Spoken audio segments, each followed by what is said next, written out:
beliau pada saat menyebutkan tentang takwa, beliau mengatakan at-taqwa hahuna, at-taqwa hahuna, wa asyara ila sadri. Takwa itu ada di sini, takwa itu ada di sini, dan beliau berisyarat ke arah dada. Sehingga benda yang kecil ini, tapi dia bisa menampung semuanya. Dia bisa menampung rasa cinta, dia bisa menampung rasa takut, dia bisa menampung tawakal, dia bisa menampung benci, dia bisa menampung sifat A, sifat B, sifat C. Demikianlah kehebatan al-qalbu. Sehingga kalau ini baik, itu bisa mempengaruhi gerakan seluruh anggota badan. Karena itulah seorang mukmin harus punya perhatian besar mengenai arti penting dari kesehatan hati. Selanjutnya, Bapak Ibu yang dimuliakan Allah Subhanahu wa taala, seperti yang kita tahu bahwa kondisi masing-masing batin seorang hamba itu berbeda-beda. Ada batin yang hidup dan ada batin yang mati. Dan insya Allah di kesempatan kali ini kita akan membandingkan sifat dari batin yang hidup dan sifat dari batin yang mati. Namun terlebih dahulu Anda bisa simak firman Allah Subhanahu wa taala di surat At-Taubah ayat 124. Yang bawa mushaf silakan dibuka surat At-Taubah ayat 124. Baik. Di surat At-Taubah ayat 124 dan ayat 125. Di antara ayat yang di situ membahas perbandingan antara hati yang hidup dan hati yang mati. Allah Subhanahu wa taala berfirman, "Wa idza ma unzilat suratun faminhum may yaqulu ayyukum zadathu hadhihi imana. Fa ammal ladzina amanu fazadathum imanan wa hum yastabshirun. Wa ammal ladzina fi qulubihim maradun fazadathum rijsan ila rijsihim wa matu wa hum kafirun." Wa idza ma unzilat suratun, apabila turun satu surat yang baru, faminhum, di antara mereka yaitu orang-orang munafik, man, ada yang berkomentar, mayyaqulu, ada yang berkomentar, ayyukum zadathu hadhi imana, siapakah di antara kalian yang imannya bertambah dengan adanya surat ini? Mereka berkomentar, mempertanyakan tentang pertambahan iman antara satu munafik dengan munafik yang lain, dengan nada nyindir, dengan nada nyinyir. Ini coba lihat, Muhammad baru saja dapat surat baru. Kalian udah dengar belum? Ada nggak di antara kalian yang imannya bertambah disebabkan karena surat yang baru ini? Sehingga mereka mempertanyakan itu dengan nada nyinyir. Nyinyir terhadap apa? Terhadap Al-Quran. Lalu Allah Subhanahu wa taala mengatakan, "Fa ammal ladzina amanu fazadathum imanan wa hum yastabshirun." Adapun orang-orang yang beriman, ketika datang surat baru, turun ayat yang baru, maka akan semakin bertambah iman mereka. Wa hum yastabshirun, dan mereka gembira.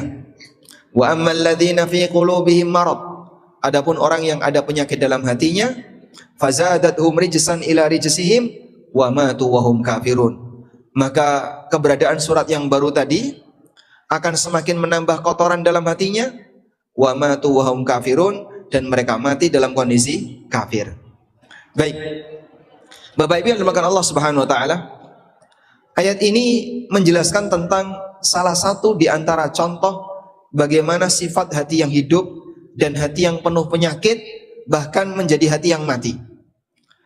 Allah Subhanahu wa taala membandingkan di mana respon mereka itu berbeda terhadap ayat yang diturunkan oleh Allah Subhanahu wa taala. Wahyu ini diturunkan oleh Allah seperti nutrisi bagi batin. Dan hati yang sehat dia bisa menyerap nutrisi itu dengan maksimal, sehingga menjadi tenaga tambahan baginya.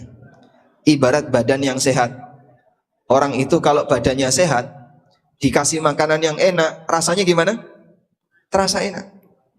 Yang gurih terasa gurih, yang manis terasa manis, yang asin terasa asin, sesuai dengan rasanya. Sehingga dia bisa membedakan, kalau seperti ini nasi, kalau yang kayak gini telur, yang kayak gini rasa ayam, yang seperti ini sambel, pedes, kroso pedes, dia bisa merasakan. Kenapa? Karena dia sehat. Tapi orang kalau dalam kondisi sakit, semua terasa pahit. sehingga dikasih nasi rasanya pahit, dikasih ayam rasanya pahit, kasih telur rasanya pahit, semua terasa pahit. Soto pahit, sate pahit, siti tambah pahit. Karena dia dalam kondisi sakit. Itulah gambaran yang diberikan oleh Allah Subhanahu wa taala bagi hambanya, bagaimana cara batin manusia menangkap nutrisi berupa wahyu yang Allah turunkan. Ada hati yang sehat dan ada hati yang sakit. Saya pernah ketemu orang, Pak, usianya 80-an ke atas. Sebenarnya waktu itu kita sedang jejer sholat jamaah dan saya nggak bermaksud untuk bertanya, tapi beliau memperkenalkan diri. Umurku wis 80, munggah 80 sekian. Lalu beliau bilang, semua makanan rasanya hambar. Mau mangan sego, mangan pitik, mangan ayam, makan ikan, semua rasanya hambar. Wah, irit nih kayak gini, Pak. Karena kalau semua rasanya hambar kan dia tidak perlu ngejar makanan yang enak. Anda mau kasih dia pizza, Anda mau kasih dia donat, mau dikasih ayam goreng, mau dikasih sego goreng, rasanya podo. Allah Subhanahu wa taala mencabut indera perasa, indera pengecapan dalam dirinya di usia 80 sekian tahun. Tapi ini kan kondisinya tidak normal. Alhamdulillah kita dalam kondisi normal bisa menikmati itu semuanya. Baik, selanjutnya kita kembali dalam konteks pembicaraan masalah hati. Di surat At-Taubah 124-125 Allah menjelaskan tentang bagaimana hati yang mati dan hati yang hidup. Allah mengatakan, فَأَمَّا الَّذِينَ آمَنُوا فَزَادَتْهُمْ إِيمَانًا wahum yastabshirun. Adapun orang yang beriman, ketika mereka mendapatkan ayat yang baru, mereka mendapatkan surat yang baru, fazadathum imana, maka iman mereka semakin bertambah, wahum yastabshirun, dan mereka semakin gembira. Maksudnya begini, Pak. Terkadang ada orang diberi penjelasan tentang hukum agama, penjelasan tentang masalah agama, dia ini merasa seperti mendapatkan sesuatu yang berharga. Wah, ini ilmu baru nih. Terima kasih Pak Ustadz. Matur nuwun, saya baru ngerti kalau ternyata seperti ini tidak boleh. Saya baru ngerti kalau ternyata seperti ini wajib. Saya baru ngerti ternyata seharusnya yang seperti ini aku lakukan. Dia gembira ketika mendapatkan itu. Sehingga saat dia mendengarkan sebuah tausiah baru, seperti ada sesuatu yang dia makan. Maka pada saat itu dia manduk-manduk. Oh, koyo ngono. Oh, nah, itulah pengajian yang memberikan efek. Efek apa? Kalau Anda mengikuti pengajian, mengikuti acara apapun, lalu kemudian Anda mendapatkan efek, berarti itu iman yang bertambah. Disitulah iman yang bertambah. Berarti selama ini saya keliru. Berarti selama ini saya belum melaksanakan kewajiban itu. Itulah pengajian yang memberikan efek Orang mukmin ketika mendapatkan itu makin gembira, senang dia. Bahkan kadang sampai berterima kasih. Terima kasih Pak Ustadz. Baru kali ini saya tahu kalau ternyata selama ini saya keliru, saya salah. Dia berterima kasih. Padahal bisa jadi dalam kegiatan pengajian itu dia disalahkan. Dia berbenturan dengan apa yang dia dengerin. Ternyata selama ini apa yang saya lakukan gak benar, tapi dia gembira. Kalau Anda mengalami situasi seperti itu, bersyukurlah. Berarti imannya hakikatnya sedang bertambah. Pertambahan itu adalah pada saat Anda memahami sesuatu yang membuat Anda makin yakin, mengenal lebih banyak lagi, makin tahu, makin sadar. Itulah iman yang bertambah. Makanya sahabat Mu'ad bin Jabal radhiyallahu anhu, kalau beliau ngajak orang lain untuk gabung pengajian, sahabat Mu'ad mengatakan, "Haya nu'minu sa'atan." Mari kita ngecas iman sesaat. Sehingga hadir pengajian itu, mendengarkan tausiah dari Al-Quran dan hadis, dari nasihat-nasihat para ulama, itu seperti ngecas iman. Haya nu'minu sa'atan. Mari kita ngecas iman sesaat. Sebaliknya, wa ammal ladzina fi qulubihim maradun fazadathum rijsan ila rijsihim wa matu wa hum kafirun. Adapun orang yang punya penyakit dalam hatinya, maka adanya penjelasan yang bersumber dari Al-Quran maupun hadis Nabi SAW atau keterangan para ulama semakin menambah noda dalam hatinya. Kok bisa Pak? Karena dia nggak terima. Sehingga kadang, nyun sewu, ada sebagian orang kalau dengerin kajian, tapi tiba-tiba muncul dongkol, muncul emosi, ora seneng, nesu, jengkel. Iki pengajian opo, kabeh kok ra entuk, dedek-dedek haram, riba, goror, haram, kabeh kok haram. Sehingga muncul apa? Rasa dongkol dalam hatinya. Padahal kadang dia belum selesai mendengarkan, tapi kadang sudah komentar dulu di bawah itu, wah ini Ustadz Tera ngerti, ngopi ini kurang kental, ngaji ini kurang ado, apalagi leturu kurang gasik, dan seterusnya. Ini belum selesai didengerin, tapi sudah banyak komentar. Maka kebenaran yang sampai kepadanya tidak membuat hatinya itu semakin bersih, tapi justru semakin menambah noda dalam hatinya. Di saat itulah apa yang dia dengarkan tidak semakin menambah iman, tapi menambah rijsun fi qalbihi, menambah luka dan noda dalam hatinya. Makanya Bapak Ibu yang dimuliakan Allah, bahaya kalau kita mendengarkan sebuah kebenaran yang bersumber dari hadis, bersumber dari Al-Quran, gosek Pak, aku udah bisa nomboi. Lo kenapa? Lah piye mosok sing biasane wis tak lakoni kok diarani ra entuk iki Pak. Urung iso nampa aku. Iki mesti keliru itu. Hadisnya sahih ora iku? Riwayat Bukhari Muslim Pak. Bukhari Muslim. Oh, jarene Bukhari Muslim iki dhaif Pak. Jarene Bukhari Muslim iki hadisnya palsu. Wes tambah ngawur omongane. Jadi ada orang yang ketika disampaikan kebenaran kepadanya, bukannya dia menerima dengan baik, tapi dia menolak. Saat dia menolak itulah semakin menambah noda dalam hatinya. Ada satu pengalaman sederhana ya. Mungkin ada salah satu jamaah yang waktu itu ikut. Beliau ikut jalan bareng saya ya. Jadi saya bertiga, saya dan dua jamaah sedang berjalan pulang dari Masjid Nabawi menuju hotel.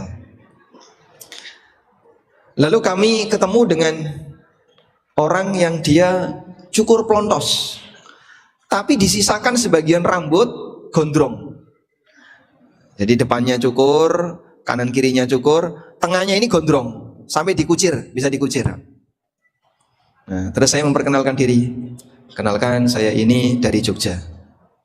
Alhamdulillah beliau tidak kenal nama saya. Terus beliau juga memperkenalkan, saya dari ini. Saya lupa waktu itu dari daerah mana. Terus saya minta izin, Mas boleh nggak saya ngomong sedikit? Wonten apa? Nabi SAW melarang qaza. Melarang qaza. Nah, Rasulullah SAW anil qaza. Rasulullah SAW melarang qaza. Qaza itu apa Mas? Nah, saya mau menjelaskan maju mundur, tapi ini harus sampai. Qaza mencukur sebagian, membiarkan sebagian rambut. Langsung dek. Saya itu sudah 3 kali umroh, baru pertama kali dengar kayak gini. Aku sudah 3 kali berangkat umroh, baru pertama kali dengar seperti ini. Sebentar dulu Mas, sebentar dulu. Sampean tekan di Mas. Oh, saya tadi kan udah bilang saya dari Jogja. Sampean penduduk surga ya Mas. Dia nggak terima Pak. Ya alhamdulillah waktu itu nggak sampai ada gerakan fisik. Cuman komentarnya nggak berhenti. Saya tinggal jalan saja.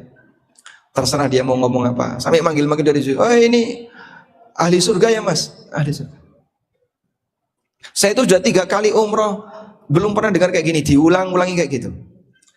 Fazadathum rijsan ila rijsihim. Apa beratnya dia menerima? Kalau memang ini adalah bentuk cukur rambut yang disalahkan Nabi SAW. Karena ini budaya jahiliyah. Mungkin zaman kecil kita kan sering nonton film Cina itu Pak ya. Ada orang yang botak depan tapi gondrong belakang. Nah mirip seperti itu, cuman dia nggak terlalu panjang. Ya hanya bisa dikucir kira-kira 1 jengkal. Saya cuma sampaikan, Rasulullah SAW melarang potong koza, mencukur sebagian, membiarkan rambut sebagian. Panas.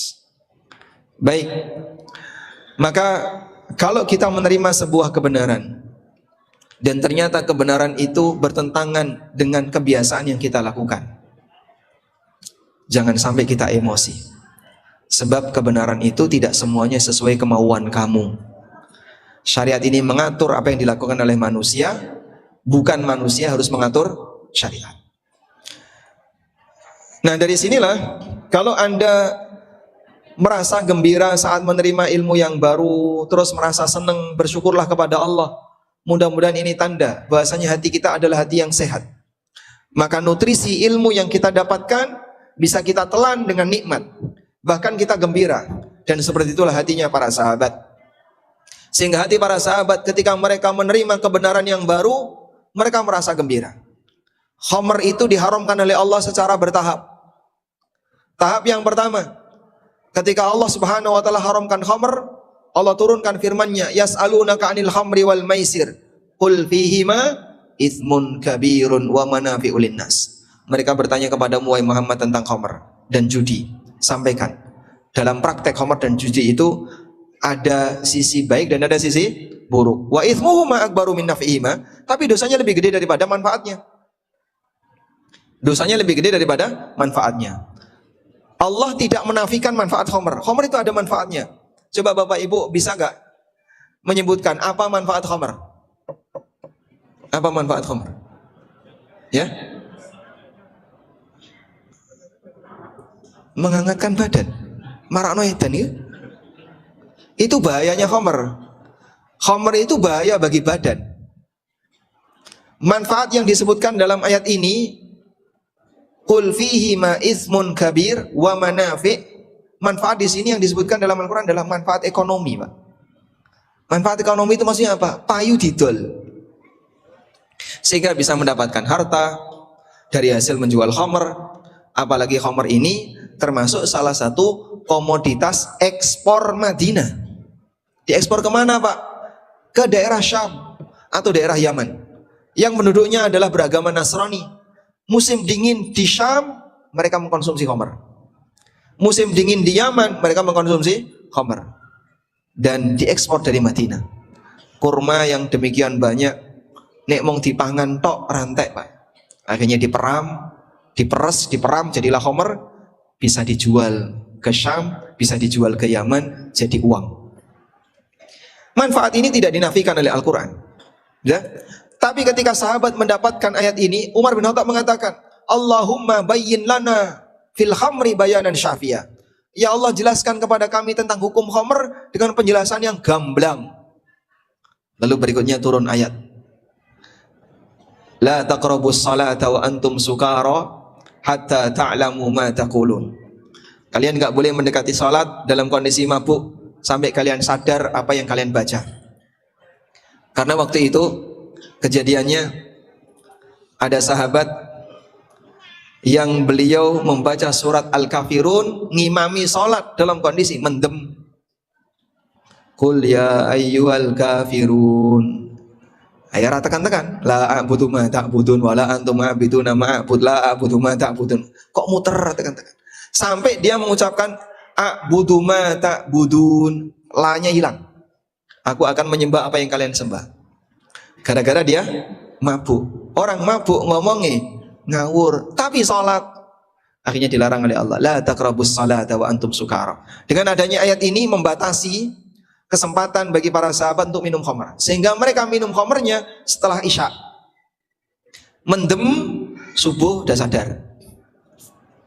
Karena kalau minum khamrnya bar maghrib, habis asar atau habis zuhur, nanti akan nabrak salat.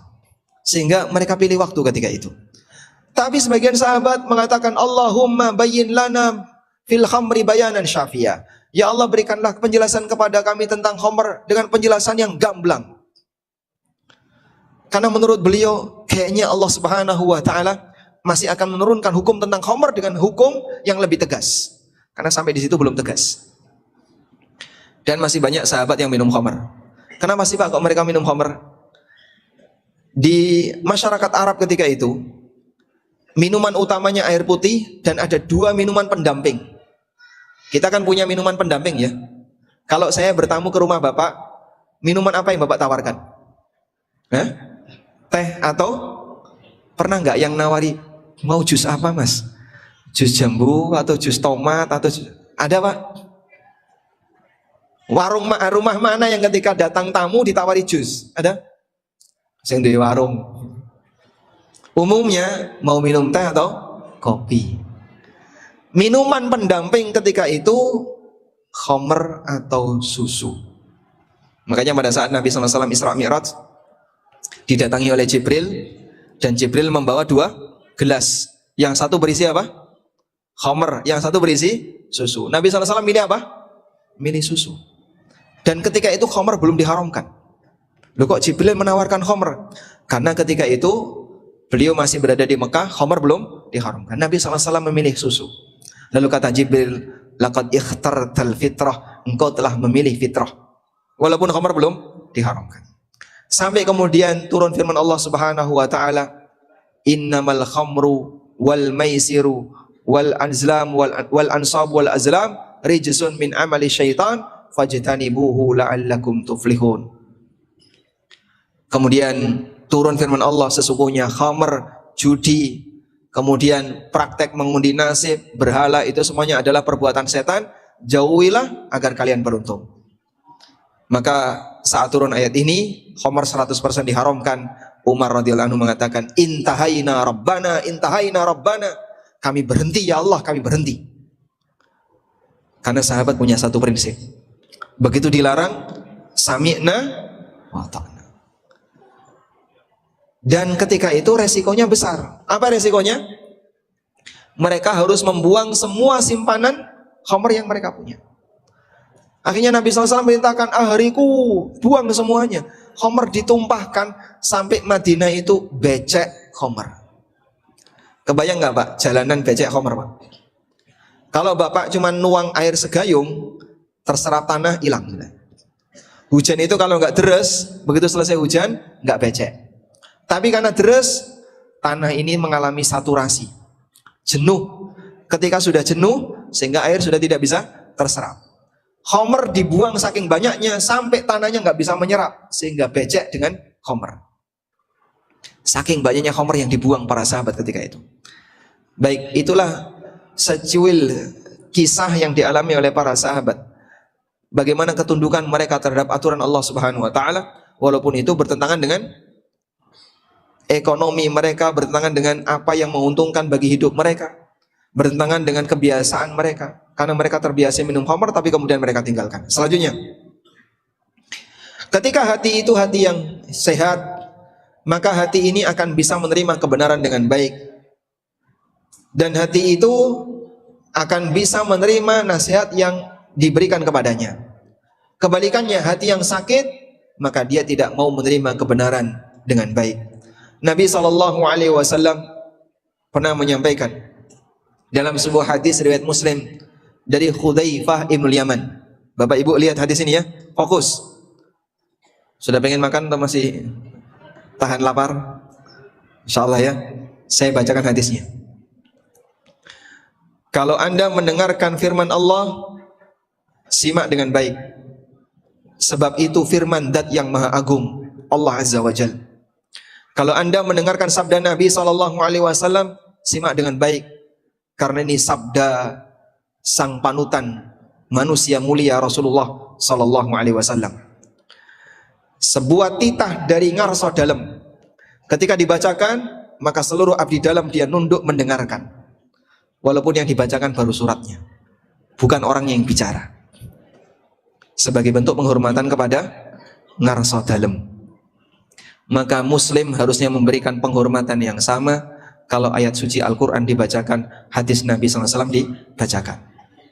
Atha bin Abi Rabah pernah didatangi oleh seorang remaja SMP atau SMA. Lalu beliau mengatakan, ya Imam, aku mau membacakan sebuah hadis kepadamu, silahkan. Kemudian remaja itu membacakan sebuah hadis, dan Imam Atha mendengarkan dengan penuh khusyuk. Selesai orang ini pergi, remaja ini pergi, kemudian Imam Atha mengatakan, aku sudah mendengarkan hadis itu sebelum anak ini dilahirkan. Sebelum dia lahir, aku udah pernah mendengarkan hadis itu. Tapi tetap menghargai. Sehingga beliau tidak ngomong, udah denger aku, gak usah dilanjutin, aku udah hafal. Itu kita yang sombong dengan hadis Nabi SAW. Maka kita gak boleh kayak gitu ya. Kita tawadhu di hadapan firman Allah, di hadapan hadis Nabi sallallahu alaihi wasallam. Qala Rasulullah sallallahu alaihi wasallam, tu'radul fitanu 'alal qulubi kal hasiri udan fa ayyu qalbin ushribuha nukita fihi nuktatun sauda wa ayyu qalbin ankaraha nukita fihi nuktatun bayda hatta tasira 'ala qalbaini 'ala abyad mithlus safa fala tadurruhu fitanun ma damatis samawati wal ard. Kata Rasulullah sallallahu alaihi wasallam, aneka fitnah dan ujian akan menyerang hati, selalu datang untuk menyerang hati. Kita ini hidup bergesekan, dan gesekan ini ada dua, gesekan dunia dan gesekan agama, dan itu semuanya mempengaruhi hati. Kata Rasulullah sallallahu alaihi wasallam, kal hasiri udan, seperti tikar, di mana tikar itu terdiri dari banyak serabut-serabut, sehingga serabut itu disusun ketika orang membuat tikar.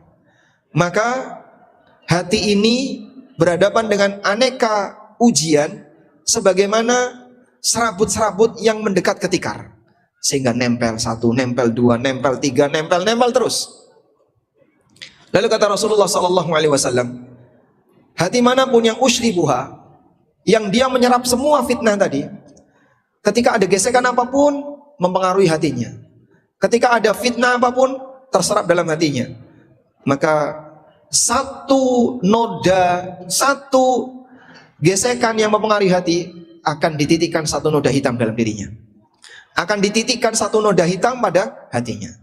Sehingga misalnya orang mendengarkan maksiat, kemudian dia serap, tertitik satu noda hitam dalam hati. Makin banyak maksiat yang dia dengerin, makin banyak maksiat yang dia lihat, maksiat yang dia rasakan, akan menjadi titik-titik noda hitam dalam hatinya. Atau orang mendengarkan perkataan-perkataan yang gak benar, misalnya pernyataan yang bersumber dari pemahaman yang menyimpang dalam masalah agama, yang berasal dari pernyataan-pernyataan hadis palsu dan seterusnya, terus dia percaya. Atau misalnya akidah yang berasal dari keyakinan yang tersebar di masyarakat, jarine wong tua iki koyo ngene iki, jarine, tapi jarine itu diyakini. Dan di tempat kita banyak sekali orang yang punya akidah bersumber dari jarine iki koyo ngene, jarine koyo ngene, tapi itu diyakini. Ketika jarine tadi, ya, al-aqidah al-jariniyah, semua bentuk akidah yang berasal dari jarine tadi, itu melekat dalam hati, maka akan menjadi noda dalam batin.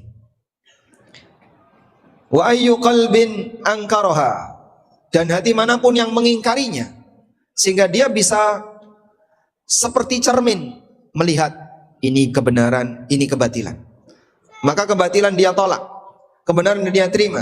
Nukita fihi nuktatun bayda, maka akan dititikkan dalam hati itu titik putih, hatta tasira ala qalbain, sehingga jadilah manusia ini memiliki dua jenis hati. Yang pertama adalah qalbun abyad mithlus safa fala tadurruhu fitnah, ada hati yang putih yang bersih, sehingga fitnah apapun tidak akan mempengaruhinya. Ketika dia mendengarkan, ya, ada pernyataan-pernyataan yang menyimpang, dia bisa menyaring, ini tidak benar, ini menyimpang. Dia baca di grup WA, ada hadis-hadis yang palsu disebarkan, dia tahu ini hadis palsu, tidak benar, sehingga dia tinggalkan. Hatinya seperti cermin, sehingga fitnah apapun tidak akan mempengaruhinya. Madamatis samawati wal ard, sepanjang hidup ini ada. Wal akharu aswad murbadan kal kauzi mujakhaya, yang satunya hati yang hitam kelam seperti mangkok mengkurep. Digambarkan Nabi SAW seperti mangkok mengkurap, seperti mangkok yang terbalik.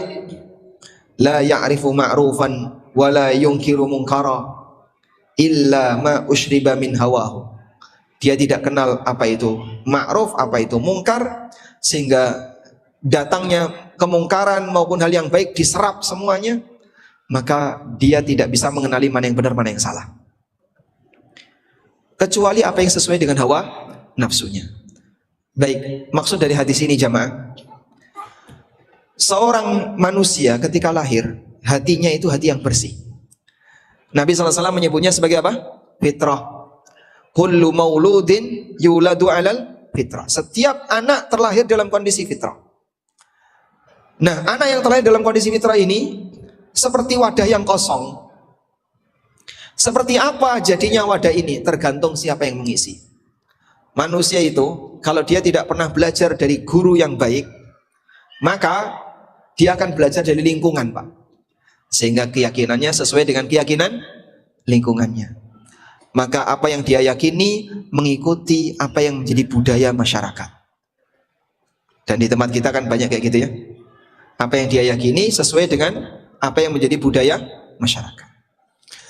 Tapi kalau orang itu belajar, maka dia akan meyakini sesuai dengan apa yang dia pelajari. Makanya pilihkan guru yang baik saat kita ini belajar. Ayyub As-Sikhtiyani, seorang ulama tabi'in, pernah menyampaikan bahwa bagian dari nikmat yang Allah Subhanahu wa taala berikan bagi hambanya ba'da an hadahu Allahu ilal Islam, setelah Allah Subhanahu wa taala berikan petunjuk kepadanya untuk masuk Islam, ayyulhimahu bi syaikhin saleh. Allah Subhanahu wa taala berikan bimbingan kepadanya seorang guru yang baik, yang bisa membimbing dia untuk mempelajari seperti apa Islam yang benar.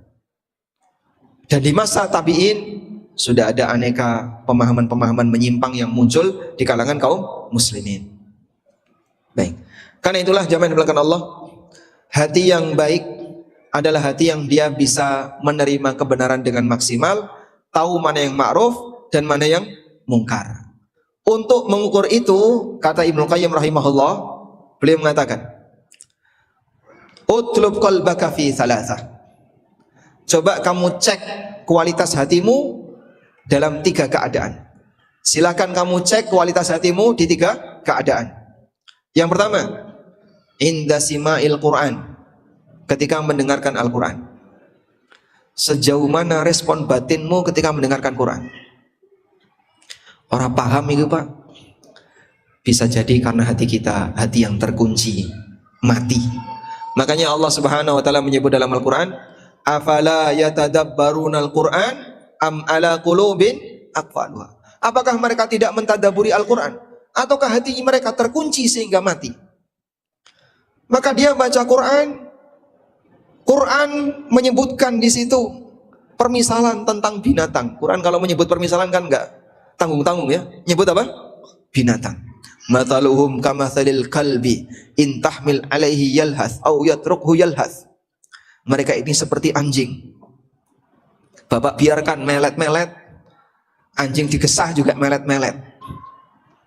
Di ayat yang lain Allah Subhanahu wa taala mengatakan, mathalul ladzina hummilut taurata tsumma lam yahmiluha kamathalil himar. Perumpamaan orang yang diberi Taurat tapi kemudian dia tidak tahu isinya, seperti keledai, yahmilu asfar.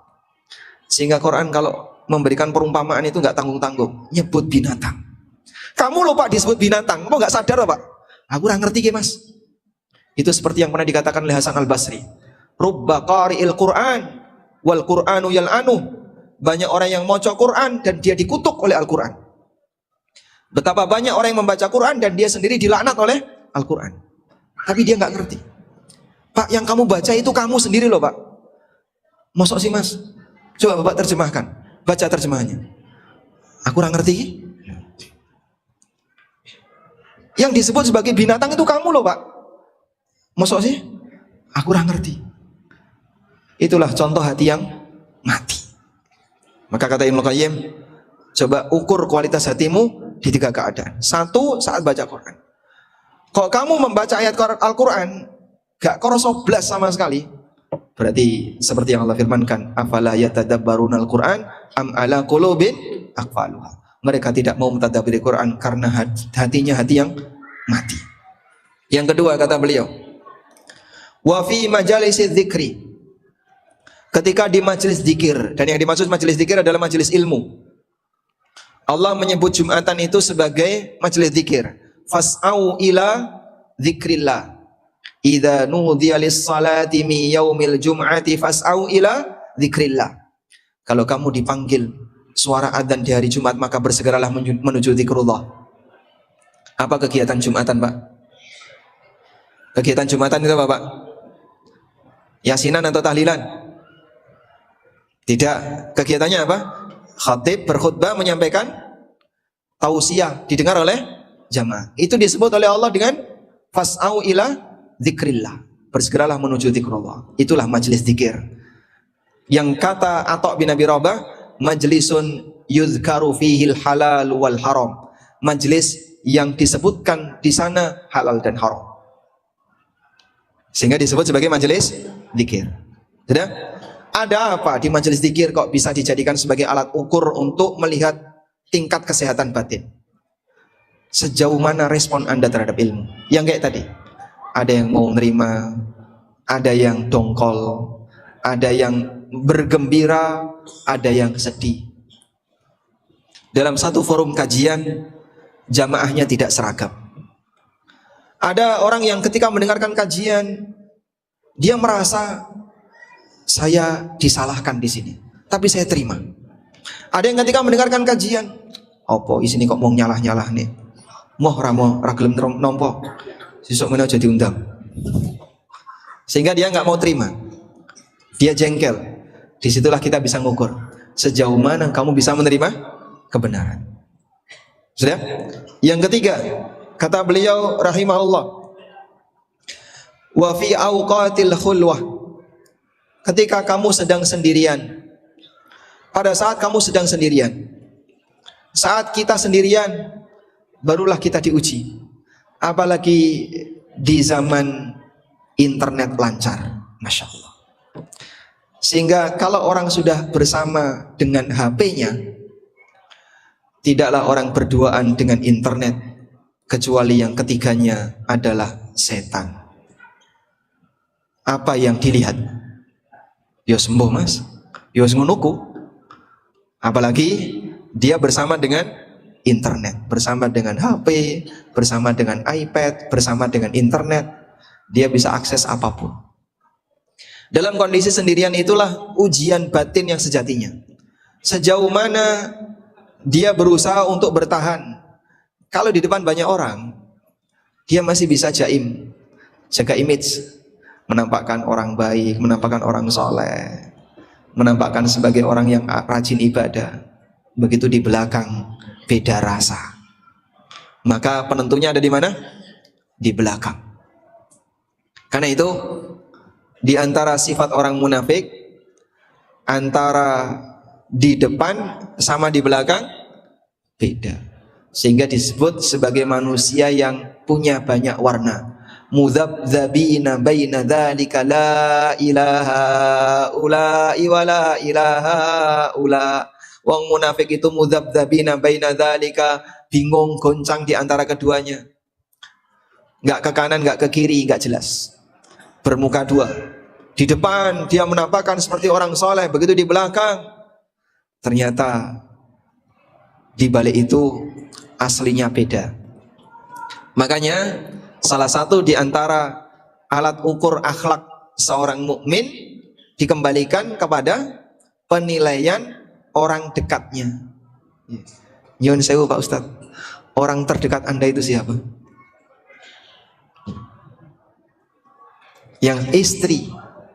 Siapa orang dekat lelaki? Istri. Siapa orang dekat wanita? Suami. Mereka lah yang paling tahu njobon jerone kita. Karena itu Nabi SAW mengatakan, khiyarukum li ahlihi wa ana khairukum li ahli. Orang yang terbaik di antara kalian adalah yang terbaik kepada istrinya, dan aku orang yang terbaik dalam menyikapi istri. Karena istri itu paling tahu. Wah, bapak ning jopo itu kaya singo ing ngisor meja. Barang neng omah, hah? Jadi apa? Beda lagi ya. Berapa lama orang itu kuat jaim?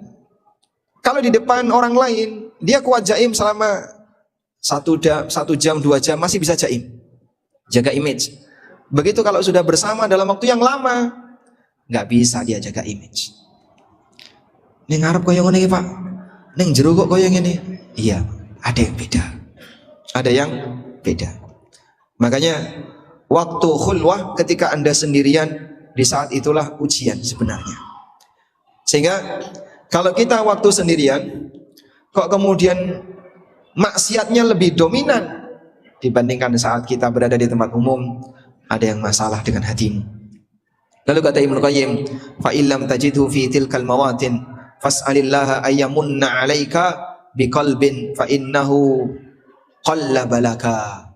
Kalau kamu tidak menjumpai hati yang baik di 3 waktu tadi, mintalah kepada Allah Subhanahu wa taala agar Allah memberikan hati yang baik bagimu, karena dialah yang menganugerahkan hati yang baik bagimu. Dan bagian akhir, kita perlu banyak berdoa kepada Allah. Sebab yang mengendalikan hati ini siapa? Yang mengendalikan hati ini siapa? Allah. Yang mengendalikan hati adalah zat yang kita panggil ya muqallibal qulub, ya musarrifal qulub. Wahai zat yang membolak-balikkan hati, wahai zat yang mengatur hati. Bisa jadi pagi dia baik, sore berubah jadi penjahat. Mudah bagi Allah untuk membolak-balikkan hati hambanya. Di antara doa Nabi SAW, Anda hafalkan ya. Allahumma inni as'aluka qalban saliman. Allahumma inni as'aluka qalban saliman.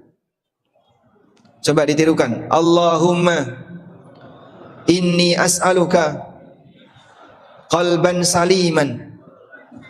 Ulangi. As'aluka merem. Allahumma inni as'aluka qalban salima. Ya Allah, aku mohon kepadamu hati yang salim. Yang dikatakan oleh Allah dalam Al-Quran, yauma la yanfa'u malun wala banun illa man atallaha biqalbin salim. Pada hari di mana anak dan harta enggak ada manfaatnya kecuali orang yang menghadap Allah dengan hati yang salim. Kita minta kepada Allah hati yang salim. Doa yang kedua, ya muqallibal qulub tsabbit qalbi ala dinik. Insyaallah semuanya sudah hafal. Doa yang ketiga, Allahumma ya musarrifal qulub sarrif qulubana ala ta'atik. Allahumma ya musarrifal qulub sarrif qulubana ala ta'atik. Doa yang keempat, Allahumma ati nafsi taqwaha wa zakkiha anta khairu man zakkaha anta waliyuha wa maulaha. Ada banyak versi doa-doa yang diajarkan Nabi sallallahu alaihi wasallam untuk kebaikan hati. Maka kalau kita ingin menjadi hamba yang punya hati yang baik, layak seperti ini sering kita baca. Allahumma inni as'aluka qalban saliman. Allahumma ya muqallibal qulub tsabbit qulubana ala dinik. Allahumma ya musarrifal qulub sarrif qulubana ala ta'atik. Allahumma ati anfusana taqwaha wa zakkiha anta khairu man zakkaha anta waliyuha wa maulaha. Allahumma inna nas'aluka ladzatan nadhar ila wajhika wasyauqa ila liqa'ika fi ghairi dharra'a mudirratin wala fitnatin mudillah. Allahumma zayyinna bi zinatil iman. Allahumma zayyinna bi zinatil iman. Allahumma zayyinna bi zinatil iman waj'alna hudatan muhtadin. Allahumma a'inna ala dzikrika wa syukrika wa husni ibadatik. Rabbana atina fid dunya hasanah wa fil akhirati hasanah wa qina adzabannar. Wa sallallahu ala nabiyyina Muhammadin wa ala alihi wa sahbihi wa sallam. Wa akhiru da'wana alhamdulillahi rabbil alamin. Wassalamu alaikum warahmatullahi wabarakatuh.